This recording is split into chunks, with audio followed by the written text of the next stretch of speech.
គឺស្ដីបងប្អូនទាំងអស់គ្នាចានេះគឺជាផ្លូវទៅភ្នំក្រោមថ្ងៃនេះខ្ញុំបានទៅលេងវត្តខ្សាច់គឺស្រង់ព្រះនៅវត្តខ្សាច់ចានេះយើងជិះចេញពីសៀមរាបតាមផ្លូវមាត់ស្ទឹងទៅបន្តមកទៀត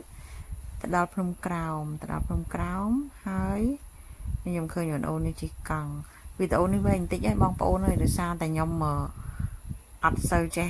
ប្រួយឲ្យខ្លីអញ្ចឹងណាអញ្ចឹងថតច្រើនវីដេអូកាត់តតែមួយទៅបងប្អូនមើលកំដរអារម្មណ៍ផងហើយ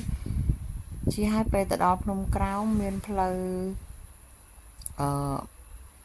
ប្របែកចាហើយនេះទៅដល់ផ្សារហើយមានក្រាស់សាំងមានផ្លូវប្របែកចាប្របែកគេហៅផ្លូវទៅចុងគ្នាឬមួយក៏ទៅកន្លែងជីកកណូតចាជីតាមផ្លូវហ្នឹងទៅត្រង់រហូតទៅជីចាហើយនេះថ្ងៃនេះមនុស្សច្រើនព្រោះអីនេះនៅភ្នំខ្សាច់ស្រង់ព្រះនៅវត្តភ្នំខ្សាច់ចាហើយរូបកន្លែងនេះនឹងរូបអត់តដល់ភ្នំក្រោមអីចាខ្ញុំដាក់វាចន្លោះអញ្ចឹងចាហើយជីទៅមុខទៀតទៅបងប្អូនចាជីហើយគឺនេះគេហៅសូជីងខែហ្នឹងគឺគេហៅផ្ការាជស្អាតហើយមើលទៅទន្លេទៅស្រឡះនេះខែប្រាំងឯតែបើខែវស្សាវិញគឺទឹកនៅខាងម្ខាងឆ្វេងដៃហ្នឹងគឺ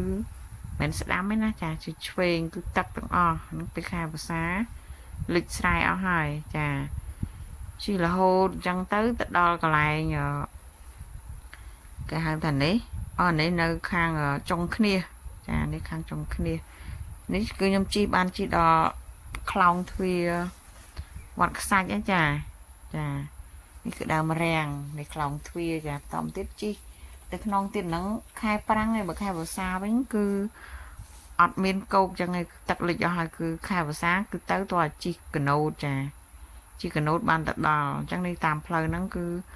ទៅត្រង់រហូតទៅគឺផ្លូវគឺបែបហ្នឹងចាក្លិចក្លុកអញ្ចឹងទៅហើយអត់ជាប្រវត្តិណាទេហើយហុយតិចតួចអីចាជិះរហូតអញ្ចឹងទៅហើយមើលទេសភាពតាមដងផ្លូវគៀនគឺស្អាតម្យ៉ាងស្អាតបែបតំបន់លិចទឹកហើយនេះបានទៅដល់វត្តភ្នំខ្សាច់អញ្ចឹងពេលទៅដល់ខ្ញុំទៅដល់ប្រហែលជាម៉ោង3ជាងអញ្ចឹងទេសភាពបែបនេះឯងប៉ុន្តែពេលល្ងាចឡើងខ្ញុំមកវិញគឺមិនអញ្ចឹងទៅគឺឡានគឺណែនទាំងអស់គឺមនុស្សច្រើនមែនតែនបងអូនអើយច្រើនណាស់ហើយ